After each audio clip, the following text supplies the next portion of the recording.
ከዚያ ስልባቡት ጋር እያገጠጠች ነው የሚሆነው። መኩይ እንደው በዚህ ሰዓት ይች ልጅ አንድ ነገር ብትሆን እኮ ውርደቱ በኛው ነው የሚሆነው። እንደው ፈቅደን ቢወስዳት ይሻል ነበር። እናኔ እኔ ተናግሬ ያለው ድጋሚ ስሟን እንዳልሰማ። አንጀት ሽራርቶ እሷን ብታገኛት እሷንም እገላታለሁ፣ አንቺንም አዝንብሻለሁ። እንግዲህ ልቤ ይቆርጥብሻል። እናኔ እሺ አሁን ንገሪኝ፣ ወንድሜ ከዛ ቤት ሊወጣ ዝሻል? ቆይ ለምንድን ከገዛ ቤቱ የሚወጣው? ለእሱ ተቆርቆሮሽ የመጣሽው? አይደለም ግን ምን የተፈጠረ እንደሆነ አልገባኝም። እኔ መሀል ቤት የተሰቃየው ነው። ቆይ ምን አይነት ወንጀል የሰራሽው? ለምንድን ነው እንደሚል እንደዛ የሚስትብሽ? ምንም ወንጀል አልሰራውም፣ እሱ መስሎት ነው። ኧረ ለዛ ነው ከፖሊስ የምትደበቂው። እኔ ልጅሽ እንኳን መኖሪያሽን እኮ አላውቀውም። ቆይ ምን አይነት ህይወት ነው? ቆይ ለጸብ ነው እንደ የመጣሽው? ለምንድን ነው ተረጋግተሽ የማታወሪ? እኔ የምኖርበት ሁኔታ ምንም አልተመቸኝም። ቆይ ለምን አታስቢልኝም እንዴ? ከማላውቃቸው ሰዎች ጋር እኮ ነው የምኖረው። በዛ ላይ ለእኔ በጣም ከባድ ነው። አይዞሽ ሁሉም ነገር ይስተካከላል። ማም ይሄን ቃል ሁሌ ነው የምትነግሪኝ፣ ግን አንድ ቀን አስተካክለሽ አታውቂም። በቅርቡ ከሀገር እንወጣለን። ለምን ሲባል ነው ከሀገር የምንወጣው? አንወጣም፣ ምን አልፈልግም። ቆይ በዚህ ሰሞን ያወራሽው ሰው ነበር እንዴ? ሁሉም ሰው እያወቀሽ እኮ ነው። ኧረ እኔ ማንንም አላዋራውም። እኔ መች ሰው አውቃለሁ? የሚከታተልሽ ሰው የለም ማለት ያስተውልሽ የምታውቂው አዲስ ነገር? ኧረ በፍጹም ሁሉ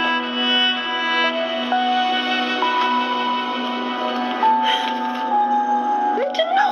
ማነው እንደዚህ ያደረገው? ምንድነው የማየው? ለዛ ነው ያገኘሽው ወይ ደግሞ ያወራሽው ሰው አለ ወይ ብዬ ጠየኩሽ። ይሄ ነው እንጂ ክፍል እየሆናን እኮ ነች። ለምንድን ነው የምትገባው? አዱ ተረጋግቼ ማሰብ አለብኝ። ስለዚህ አንተ ይኸው ደግሞ ይሄ ምን አይነቱ ነው? ሲያስጠላ። ቆይ እዚህ ቤት ሰው ሁሉ በከለር በመልክ በአይነት በቁመት በሁሉም ነገር ነው እንዳለው። አራስ ውጭ በናትሽ ቤቲ ይቅርታ፣ እሱ ፍቅረኛ ነው። እሺ እንደዛ ትበይ።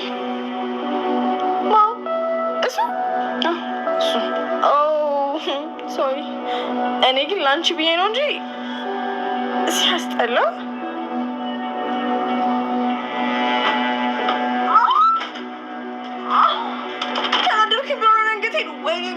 ቆይ ግን እንዴት ነው የሁላ ህዝብ እዚህ ቤት የሚኖረው? በሳሪ ደግሞ እንቀፋቸው። የሚረዳኝ ሰጥቼ ነበር። አንቺ ግን አሪፍ ልጅ ነሽ። ቆይ ግን ሚዛን ከመጀመሩ ነው የምታውቂያት? የልጅነት ጓደኛዬ ነች። ያው ብዙ ጊዜውን ከሀገር ወጥታ ነው ያሳለፈችው። ነው እንዴ? እና የቤሉል ምን? አይ ተይው በቃ። ስለተዋወቁሽ ግን ደስ ብሎኛል። አሪፍ ልጅ ነሽ።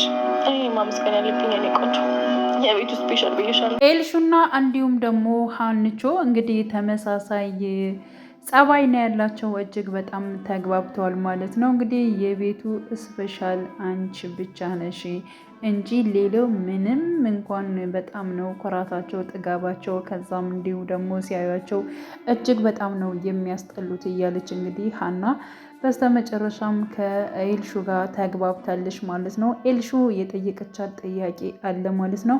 አንቺ ብቻ ነሽ የምትረጅኝ በማለት እንግዲህ ያው ስለ ሊዛን የት ነው የምታውቂያት በማለት ጠይቃት ነበረ። የልጅነት ጓደኝነት በማለት እንዲሁም ደግሞ ከቤሉ ጋር ምንድናቸው ልትላት በማለት እንግዲህ ጥያቄውን ማለት ከቤሉ ጋር ምን ይሆናሉ በማለት አይ በቃ ተይው በማለት እንግዲህ ጥያቄዋን አቁመዋለች ማለት ነው። ሌላው እንግዲህ ለወይዘሮ ሄለን ጋር በመሄድ ኤልሹ እኔ የድብብቆሽ ህይወት በቃኝ፣ ለምንድን ነው ወንድሜን ከቤቱ እንዲወጣ ያደረግሽው? ለምንስ ውጣ ትይዋለሽ? በማለት እንግዲህ ኤልሹ እናቷን ጠይቃ ነበር። ወይዘሮ ሄለን ደግሞ ምንም ነገር እንዳላለች፣ ሲቀጥል ደግሞ እኔ ምንም ነገር አላልኩትም፣ ዝም ብሎ ነው እሱ እንደዚያ የሚለው፣ ለምንስ ትደበቂያለሽ? ምንስ ወንጀል ሰርተሽ ነው? አንቺ ወንጀለኛ ነሽ እንዴ? በጣም እያስፈራራሽ እኮ ነው ያለው። ሲቀጥል ደግሞ እኔ በጣም የድብብቆሽ ህይወት መሮኛል። ከቤት ውስጥ ያሉት እንዳለ እያንዳንዳቸው አይፈልጉኝም። እማዬ ወደ ቤት እንድትመጪ እፈልጋለሁኝ። በቃሽ፣ ከዚህ በላይ መቆየት አያስፈልግም። ወደ ቤት ነይ። ወንጀለኛ ካልሆንሽ አንቺ ለምንድን ነው የምትደባበቂው? በማለት እንግዲህ እናቷን ወይዘሮ ሄለንን ተናግራለች ማለት ነው። ወይዘሮ ሄለንም ምንም ነገር እንዲከፋሽ አልፈልግም ልጄ፣ ነገሮቹ እየተሳኩልኝ ነው። በቃ አሁን ያቋረጥሽውንም ትምህርትሽንም ትቀጥያለሽ፣ ወደ ውጭ እንወጣለን ብላታለሽ ማለት ነው። ኤልሹ ደግሞ እኔ ከሀገር በፍጹም መውጣት አልፈልግም፣ ከዚህ መኖር ነው የምፈልገው። ዳግመኛም ከዚህ መጥቼ እንዳገኝሽ አልፈልግም። ወደ ቤት እንድትመለሽ ነው የምፈልገው እንጂ አንቺ ካለሽበት እንደዚሁ ቁሜ ማውራት አልፈልግም በማለት እንግዲህ ኤልሹ ተናግራለች ማለት ነው። ሲቀጥል እንግዲህ ሊዛ ማለት ነው አሁን ላይ እንግዲህ ያው የእሷን ፎቶ እንዲሁም እንግዲህ መሲ አግኝታ፣ መሲ ደግሞ በነገራችን ላይ መሲ በጣም ጥሩ ነገር አድርጋለች። ያሰበችውን ወይንም ደግሞ እየጠረጠረችውን ነገር ለቤሎ አሳልፋ ሰጥታለች ማለት ነው። የልጅቷ ፎቶ ምን እንደሚሰራ አላቅም፣ ግን ደግሞ ከየት ነው የታመጣሽው? ማን ነው የያዘውን ብለህ ጥያቄ እንድጠይቀኝ አልፈልግም፣ ግን ደግሞ ቴዲ ከዚህ ነገር ውስጥ የለበትም በማለት እንዲሁም ቴዲ ሌላ ነገር ልትነግረው ነበር። በነገራችን ላይ የሰማችውን ድምፅ ይመስለኛል እንግዲህ ከቴዲ ቤት በመቀመጥ መሲ ድምፅ ሰምታ ነበር። ስለዚያ ለማውራት ፈልጋ ይመስለኛል ግን ለመንገር እንደፈለገች ያው ቴዲ ደውሎላታል። ሲቀጥል ምናልባት ወደ አንተ ስመጣ እዚህ ጋር ቁሜ አይቶ ሊሆን ይችላል በማለት እንግዲህ ወዲያውኑ ተመልሳ ወደ ቴዲ ሄዳለች ማለት ነው። በነገራችን ላይ መሲ አሁን ላይ ቴዲን ጠርጥረዋለች። ስለዚህ እያንዳንዱ እርምጃው ትከታተለዋለች፣ የጠረጠረችውን ነገር ማለት ነው። መረጃዎችንም እንደዚሁ አሳልፋ ለቤሎን ትሰጣለች ብዬ አስባለሁ። እንዲሁም ደግሞ ሊዛ ጋር እየደወለ ቴዲ መገናኘት አለብን እያላት ነው። ከዚህ በፊት እንግዲህ ለጆን የግድ አለቃዬን ማግኘት አለብሽ ብሏት ነበረ። ሊዛ ደግሞ አላገኘውም ብላ ነበር ማለት ነው። እና ይህን ነገር ደግሞ ቤሎን ሳያቅ እንዴት ነው እሱን ማገኘው? በግድ ላገኝ ይችላል እንዴ? በግድ ካላገኘውሽ ህይወትሽን ሲኦል ነው የማደርግልሽ በማለት እንግዲህ ሲናገርም ሰምተነዋል ማለት ነው። እንዲሁም ሀናም ስለነበረች እንደዚህ እያስፈራራ ጭራሽ አገኝሻለሁ ይለኛል። ለምንድን ነው እንደዚህ የሚዝተው? አሁን ወንዶቹ ተበላሽተዋል። ሲቀጥል ደግሞ የሆነ ባለስልጣን ነገር ይመስለኛል በማለት እንግዲህ ሊዛ ስትናገር ነበር። ሀና እንግዲህ የራሷ ጉድ መሆኑን አላወቀችም ማለት ነው።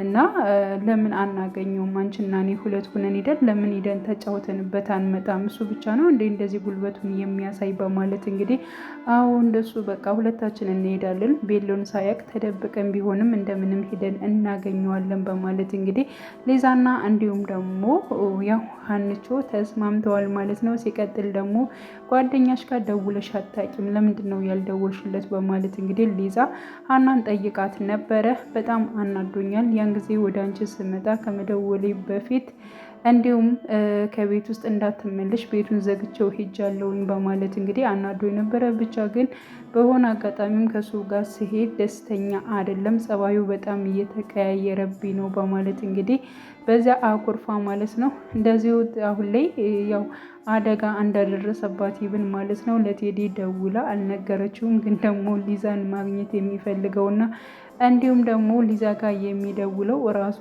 ቴዲ መሆኑን አላወቀችም። በእርግጠኝነት አብረው ሲሄዱ ቴዲ እንደሆነ ታውቃለች ማለት ነው። ስለዚህ ሊዛን አብረን እንሄድ ስላለቻት በጣም አሪፍ ነው።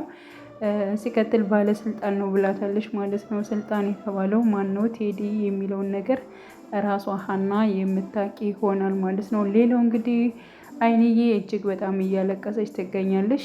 ምክንያቱም ስለ መሲ ጉዳይ እናት ነች እንግዲህ ምንም ቢሆን ማለት ነው ስለ ልጇ ታስባለች። መኩ የእናቱን ማዘን አይቶ እማዬ ስለ እሷ እያዘንሽ እንዳይሆን ለምንስ ስለ እሷ ታስቢያለሽ? ይህን እኮ እሷ ከእሱ ጋር እንደፈለገች እያገጠተች ትሆናለች። ስለዚህ በፍጹም እሷ ዳግመኛ መታ ይቅር የምትያት ከሆነ እሷን እገላታለሁ። አንቺንም ደግሞ በጣም ነው የማዝንብሽ። ስለዚህ ተያት በቃ አንዴ ንቃንና ትታን ነው የሄደችው። ስለዚህ ስለ እሷ ማሰብም ሆነ ምንም አያስፈልግም በማለት እንግዲህ ተናግሯል። ሌላው መኩ ማለት ነው አሁንም በሊዛ ፍቅር ተይዟል። እጅግ በጣም በሚያየ ሰዓት እየተደነባበረ ይገኛል ማለት ነው። ሀናም ሁኔታውን እያየችው ነበረ። በነገራችን ላይ እሳትና ውሃ ነው። አሁን እንደናንተ እንዴት ነው ጓደኛ አንድ ላይ የምትሆኑት? እያለ በልቡ እየተናገረን ያ ማለት እንግዲህ ሀናና ሊዛ እጅግ በጣም መልካም ልጅ ነች።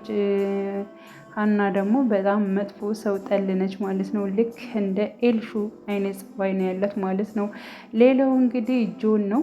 ጆን ያው ከኤልሹ ጋር ማለት ነው እንደ ማንኛውም ጓደኛ እንደ እህት እንደ ወንድም እንደሚቀርባት ከዚህ በፊት የነበረንን የፍቅር ሬሽን በቃ ሁሉን ነገር ትቸዋለሁ፣ ግን ደግሞ በወንድምነት በእህትነት አንቺን ማጣት አልፈልግም። በሆነ ሰዓት ጀምረነዋል፣ ከጊዜ በኋላ ደግሞ በቃ ቀረ ማለት ነው። እህትና ወንድምነታችን ማጣት አልፈልግም በማለት እንግዲህ ለኤልሹ ነግሯታል። ኤልሹም እሺ ብላ ተቀብላለች ማለት ነው። እና እንድታዝን ወይንም ደግሞ እንዲከፋት ይብን ራሱ አይፈልግም። ድሮም እኮ አንቺ ምንም በልቤ ውስጥ ያኔ ለእኔ ምንም አይነት ቦታ የለሽም፣ እኔ ብቻ ነኝ የምወድሽ የማፈቅርሽ። ስለዚህ ምንም ነገር እንድታስቢ ወይንም ደግሞ እንድትጨነቂ በፍጹም አልፈልግም። ያለሽበት ህይወት እንዲቀናሽና እንዲመችሽ እፈልጋለሁ በማለት እንግዲህ ጆን ተናግሯል ማለት ነው። እና በነገራችን ላይ ጆን በጣም ነው የሚያስብላት። ሆነ ለመናገር እንግዲህ አንዳንዴ ሴቶች የሚወዳቸውን አያገቡም፣ የሚወዱትን ያገቡና ከዛ ግራ ይጋባሉ ነው ነገሩ ማለት ነው። ስለዚህ አዶኒ አይወዳትም፣ ግን ሰብሰብ ብላ ነው የምትወደው ኤልሹ ማለት ነው። ጆን ደግሞ በጣም ይወዳታል፣ እሷ ግን ልትወደው አልቻለችም ማለት ነው። እና አዶኒ አሁን ላይ ደግሞ የኤልሹን ስልክ ይዞ እየበረበረ እንግዲህ አይተዋለሽ ማለት ነው። እየተከታተልከኝ ነው፣ ለምንድን ነው እንደዚህ የምታደርገው በማለት ሁለታቸው እየተጣሉ ባሉበት ሰዓት ነበር ሀንቾ ገብታ ደግሞ ያው አዶኒ ስታጣጥለው ነበረ። አያምርም ደግሞ ከረላቸው ራሱ ይለያያል። እዚህ ቤት ያለው ሰው ለምንድን ነው እንደዚህ የሚበዛው? ደግሞ ምንማቸውም ነገር አያምርም እያል ስትናገር ያው ጓደኛዋና ፍቅረኛዋ እንደሆነ ኤልሹ ለሀና ተናግራለች። እና ምንም ነገር እንድትናገርብኝ አልፈልግም ብላታለች ማለት ነው። እንግዲህ ቀጣይ ፓርት አብረን የምናይ ይሆናል ማለት ነው። ውድ ቻናል ተከታታዮች ቤተሰቦች በያላችሁ በሰላማችሁ ይብዛልኝ። ለቤቴ አዲስ የሆናችሁ የደወል ምልክቱን በመጫን ቤተሰብ ይሁን። ነባር ቤተሰቦችም ስለምታበረታቱ እጅግ በጣም አመሰግናለሁ። መልካም ጊዜ ተመኘውላችሁ።